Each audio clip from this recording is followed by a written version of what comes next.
All right, folks, we're going to go offshore now. We've been discussing, well, some of the less savoury aspects or stories doing the rounds in New Zealand.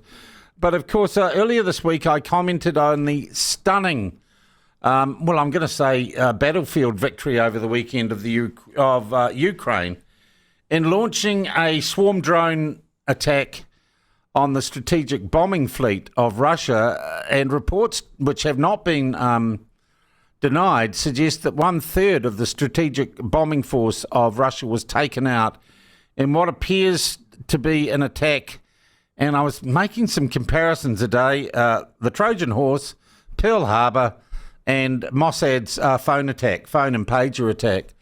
A stunning victory for Ukraine, and people for several days afterwards saying, oh my God, Putin's going to go nuclear, he's going to absolutely up the war. But it would seem to me actually that nothing much has changed, and the tragedy is that the Russian invasion of Ukraine and the resulting war are still dragging on.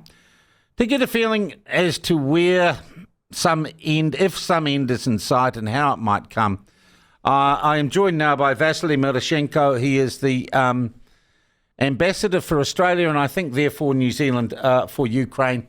He's joining us by video link now. Ambassador, welcome to the program. It's a pleasure to have you with us.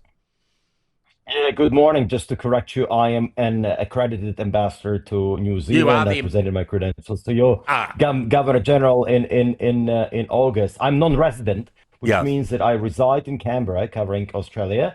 But becoming an ambassador to Australia does not automatically make you an ambassador to New Zealand. But it's it's a separate procedure. I'll take your creds, Vasyl. Look, I guess, from this far away, about as far away from the conflict as you can be in little old New Zealand, we look at what happened over the weekend, and you wonder if that isn't a circuit breaker to what is a very protracted and complex and tragic conflict. And I would say for both sides, though Ukraine clearly the country that was aggressed, you are the defender, you haven't invaded anyone. Has that drone strike in any way changed the strategic situation, or is it more just a morale boost? Well, let's look at it. Recently, everybody was talking that Ukraine is losing, Ukraine does not have the cards, and it's been ongoing for the past 6 months. And here you go. Ukrainian special forces destroyed 30% of the strategic bombers.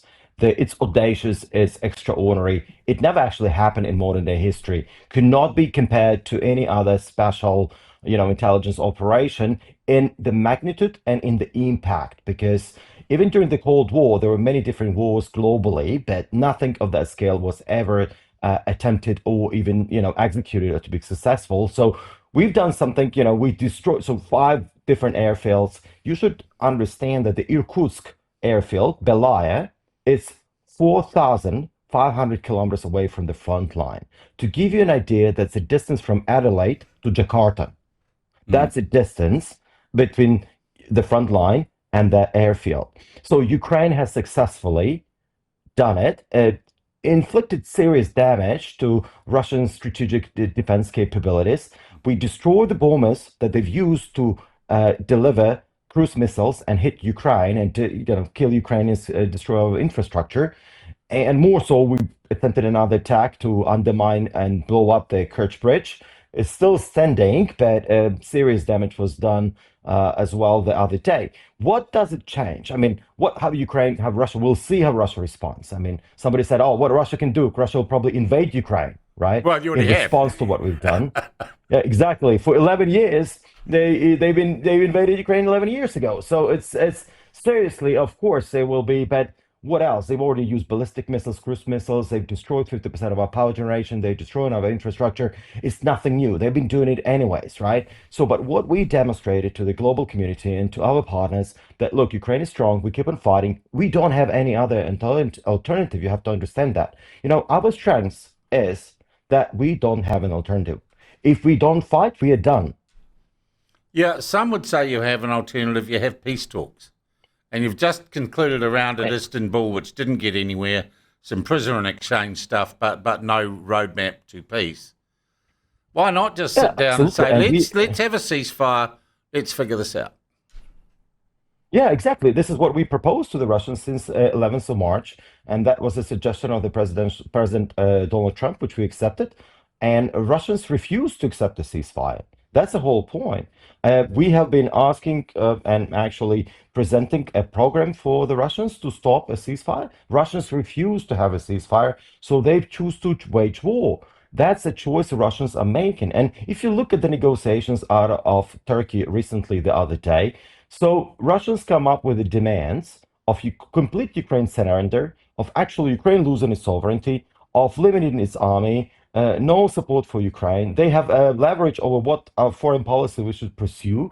Basically, they come up with the same ultimatums they had 3 years ago. So it doesn't really make sense. What Russians are demanding, they're demanding the end of Ukraine as a sovereign nation, which certainly we cannot accept and we will not accept. The only good outcome of those talks recently was that we could negotiate the exchange of prisoners of war. Another swap, another exchange will be done, but we have a different format for that. I mean, it's still good, but it's not what those talks were designed. I mean, well, yes, we are talking, but the thing is that Russians are imitating, they are negotiating peace while they are interested in waging war. And let me just give you an example, explanation why. Because Russians are interested, it's summer now in Ukraine. Yeah. So Russians are now in overdrive. It's a major offensive happening. They're trying to gain as much territory as they can to have more leverage in whatever can come in November when winter hits. Yeah. There was a feeling too when Trump took office in that remarkable exchange between Mr. Zelensky and J.D. Vance that America had sided with Russia, that it was all over for Ukraine. It hasn't really played out like that. It seems to me that your European friends are still standing by you and, in fact, more committed to ever than supporting Ukraine. And the bullish attitude of the Trump administration has softened somewhat. Do you think the drone strike also sends a message to America that Ukraine ain't done? Well, it clearly demonstrates to our partners, including America and Europe, that Ukraine is strong. We just have to have we need to be armed. We need to have air defense systems. We need to have more drones. We have to have more ammunition to keep on fighting. And we're doing the job. We're protecting Europe from a dictator who wants to change borders. And this is what we are doing. We are protecting democracy, human rights, rule of law, something which is very dear to every Kiwi. And hence, my argument is that actually New Zealand has skin in the game.